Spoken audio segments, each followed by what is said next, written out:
Hello, everybody. Ian Maddox, Hitchcock Maddox Financial Partners, and this is the Financial Planning Simplified series, jumping back into a series we began a few weeks ago based on a book that I read called The Psychology of Money. This week, I want to talk about the concept of never enough. And let me explain that. We have lots of examples of people in this world. I'm going to throw out a couple of names to you. Some of them you may remember from the news. Rajat Gupta, Raj Rajaratnam, and Bernie Madoff. The last one probably is the most famous. But let me tell you why I'm bringing these people up to you. I think one of the hardest financial skills is getting the goalpost to stop moving. What do I mean by that?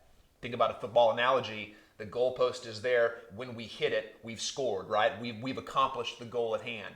But many times in our careers, in our financial world, we want more, right? Our world teaches us that. More, more, more. It's never enough. It becomes insatiable. And there's a problem with that. And here's the story here. When you think about these names that I listed, Rajat Gupta, he was the CEO of McKinsey in his 40s. He had hundreds of millions of dollars, very wealthy. And Raj Rajaratnam was a hedge fund manager. These two conspired, as we may remember, for insider trading, Goldman Sachs deal with, anyways, long story short, they ended up in prison. These people had everything. They were very wealthy. They could do anything they wanted, and yet they had a problem not moving the goalposts. The world kept filling them with this idea that they needed more, more, more.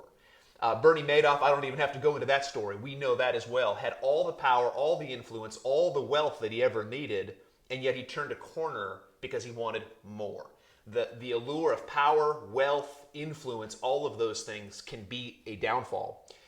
And I think one of the issues that we have here, this is kind of point two, is that comparison, right? Comparison, social comparison is a problem. And we can all be guilty of this, that we see things that are ahead of us. We see those that are in front of us or above us. They have more than us, and that becomes the standard for our lives, right? We have to combat that. Now, don't get me wrong. I'm a financial planner. That's what we do. We want people to have margin. We want them to set goals and to pursue those goals. But the context has to be that we do it in a contented way, right? We don't want to overshoot our headlights, right? Because that can get us in trouble. Enough is not too little, and that's point three. A lot of times, I think, especially when we're young in our careers, in a corporate environment, we want to climb the so-called corporate ladder. We want more. We want more influence, more money. And we want these things. So in and of itself, that's no problem. But a lot of times it can become all-consuming. And the idea there is that sometimes we think that, well, if enough is not too little, we're being too conservative. We're not willing to take a risk.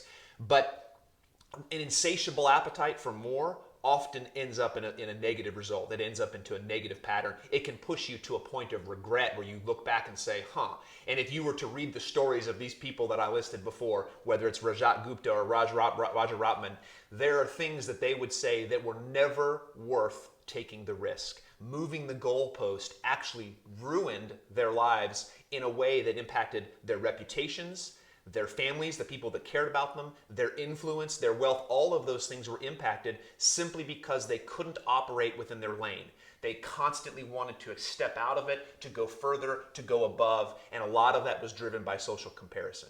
So I think to put things into context, yes, have a plan, yes, have goals, pursue those goals, but keep this contentedness mindset that is enough, and know when enough is enough. Because otherwise we can find ourselves knee-deep in a problem that we never intended to create for ourselves because we didn't find that peace with where we were in a particular place in life.